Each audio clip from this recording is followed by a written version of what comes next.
What is going on, guys? Welcome back to another video. Now, as many of you guys know, I actually have bought a new car, and that car is the BMW E60 5 Series 520d M Sport, and it's that car there in question.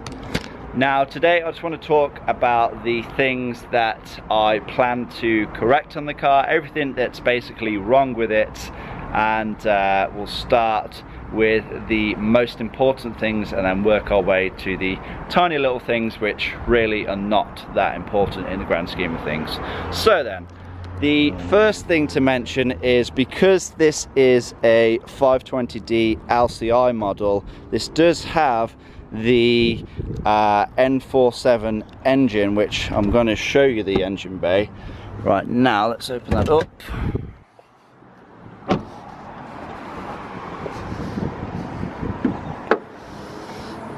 Now then, so this is the N47 engine. It only takes a quick search online to find out that this can be a nightmare for a lot of BMW owners. Basically, the timing chain is at the rear of the engine, and that's basically where it meets up with the gearbox. So the timing chain isn't in a serviceable area. Now, BMW have stated that the timing chain does not need replacing, but many N47 engines timing chains have snapped, and I'm not about to let that happen. So I plan to take the engine out and basically rebuild it all. Well, at least fit a new timing chain kit. I'll probably be cleaning out the intake manifold and everything as well, all the intake ports, because of the EGR valve, it's basically put in recirculated sooty, gassy crap, all the oil and everything. That's all gunk, that's all gone into the intake manifold, so that'll all be gunked up, I'm pretty sure, which will make a fun video in itself. So I want to clean all the whole intake out, obviously fit the timing chain. Not sure if I'm going to fit a new head gasket in that yet. I'm not sure if I'll take the head off, but at least fit a new timing chain kit, clean all of the intake out, and just give it like a whole new fresh service, a new brake fluid, new coolant, new oil and filter, probably do the power steering fluid as well. But other than that, like in the engine bay, I'm pretty sure that's it. Like, so I just want to be cleaning out the whole intake, possibly removing the EGR, I'm not too sure yet. Obviously doing the timing chain kit, maybe doing the head gasket and things as well, I'm not too sure. But just general maintenance and everything. I may be doing the drive belt kit as well, which includes the water pump and obviously all the idler pullers and everything, but that'll be at a later date. That's not something that needs to be done as soon as possible, because if the drive belt fails, you're just going to lose like the power steering pump, the aircon compressor and everything like that. It's not like a timing chain fail. So the timing chain is obviously the most important thing, but then obviously we'll clean the whole intake out as well, maybe remove the EGR valve. And then obviously, because it is a almost 11-year-old car, I do want to correct some of the scrapes and dents on the car as well. So if you have a look closely there, you can see there's a pretty big scuff on the one of the wing mirrors. There is a, I don't know if you can see it on this camera, there's a scuff there. I don't know how well you can see that. And there's a lot of like dings, little scrapes, little scuffs that I'll try and correct if I can. Little chip there.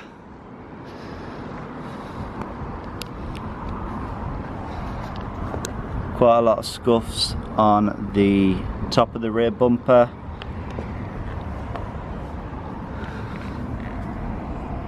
There's like a dent there, with a dent there.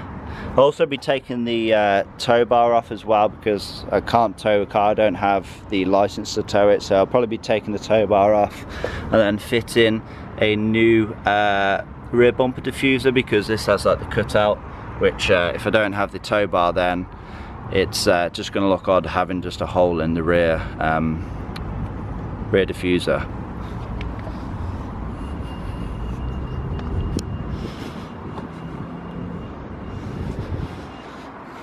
Now some of the alloys are a lot worse than others. This front one in particular is pretty badly scuffed. So what I'll probably do is I'll probably just get like all 4 of them refurbed at the same time. That's obviously not an urgent thing. That's probably one of the final things that I'll do to finish the car off.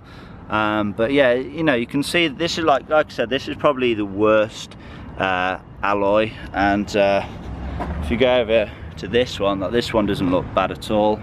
And I actually believe that this one over here is a brand new alloy from BMW. And as you can see, it's still got some scrapes on it. But yeah, that's like, you know, just wear and tear. That's expected to happen if you know, scrape a curb or whatever. But yeah, still in pretty good condition. Here's the other rear one. Again, still in pretty good condition, but I will probably get all 4 done at the same time. Another thing that I want to do is actually, underneath here there is a spare wheel, but there's no spare wheel kit. So if I break down, you know, if I need to change the tyre, I actually can't do that because I need a jack and I need the wrench to do it. So I'll probably, let me see if I can show you actually without taking the whole car apart. Yeah, there we go. So there's a spare wheel, but there's just no spare wheel kit. So there's no jack or wrench to take the wheels off. Okay then, so we're going to go inside the car now, and these sill trims, kick plates, whatever you want to call them, these M Sport ones, they're very, very prone to dents and corrosion as well. They get quite bad corrosion around the edge. Now these ones aren't in too bad condition, so I don't think I'm going to tackle them straight away, at least, because these are like £400 for a set, I'm pretty sure. But these obviously do get kicked a lot when you know you're getting in and out of a car. But in general, like, the interior is in pretty good condition. Only, you know, in the common places where you're you know, sliding in and out the car, the seat bolster, probably go over that with a leather care kit and possibly touch that up, but we'll see how it goes. But generally, like, the interior is in very good condition, you know, no tears, no rips or anything, and all of the electronic seat controls work. So you know, that's a bonus because I don't have to repair any of them, but it's also a thing that could potentially go wrong, so I just hope that they all stay good. Now the gear knob, I'm guessing this is the original, and it's pretty worn now, so I probably will get a new OEM replacement for that at some point. Probably get a new gear gaiter as well, because there's a little hole there. I know why there's a hole there, because there's basically like a Jubilee clip that goes around this, and it has a bolt on, which when you shift it into reverse, it basically just pushes the bolt against the gaiter and causes that hole there. The steering wheel is pretty worn. I'm gonna try and clean it up and see, you know, how it comes out. But ideally, I don't want to get rid of this steering wheel because it is heated. So I'm pretty sure if like I fit a regular steering wheel, like an aftermarket one, then it won't be heated. So I need to figure out what I'm going to do with this, whether I can clean it up or whether I have to get this retrimmed. That's probably my preferred option, rather than, you know, just completely replacing it. But these steering wheel trims as well, this like sort of this sort of like soft rubberized plastic coating on these trims, it just peels off, you know, when it makes contact with like sweaty skin. So I'll probably end up wrapping all this just so it, you know, looks a bit cleaner and everything. And the interior trims as well, this is like a dark kind of wood effect. Now it actually doesn't look too bad, like, you know, I'm not an old man, but this doesn't actually look too bad. You can get like the really light coloured wood effect, and that just looks like really bad. But this doesn't look too bad, but I'll probably either replace it or again wrap this in like a carbon fibre or something, but that'll be at a later date. It's not really that important. But yeah, I mean, apart from that, I don't really think there's that many things wrong with the car. It's just general kind of maintenance and wear and tear things, you know, just cleaning it up, just getting little dents and scratches out, things like that. And yeah, you know, I want this car to be to keep this car running for about 5 years at least. So I want to be able to get like, you know, 200,000 miles out of it, and it's on about 118,000 now. So, you know, as long as I maintain it correctly and everything, then I don't see why it shouldn't do those miles and, you know, keep everything working on it. But yeah, I'm pretty sure that's everything. I'm pretty sure I've covered everything. I'll probably forget something, and if I do, then I'll add it after this. But yeah, I'm pretty sure that's like pretty much everything. I just want to thank you guys for watching.